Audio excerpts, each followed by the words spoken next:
Ano ba pinagagawa nyo? Mama, sino po mga taong yan? Mga empleyado niyo ba sila? Parang kinikilabutan ako. Sa wakas, ipapahanap na sana kita kung hindi ka pa rin uuwi. Pasensya na. Masama ang pakiramdam ko. Sa susunod na lang.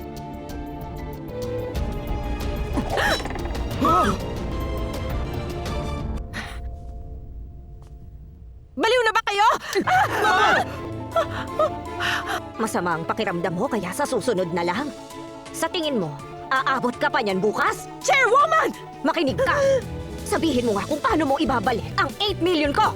8 million? Hindi pa ako patay! Buhay na buhay pa ako! Hindi ibig sabihin na patay na si President Moon, patay na rin ako! Hindi pa ako patay, buhay pa ako! Wala kang respeto! Nawalan ka rin ng respeto kasabay ng pera mo, ha? Sino ka para sigaw-sigawan lang ako? Huwag na nating patagalin to. Kailangan bago magkatapusan, umalis ka na! Inaayos na nila ang building mo. Tara! Opo. Ang saya! Chairwoman, dapat po nag-artista kayo! Ay, nako. Ang galing niyong umarte eh! Ikaw din naman, ang galing mong umarte.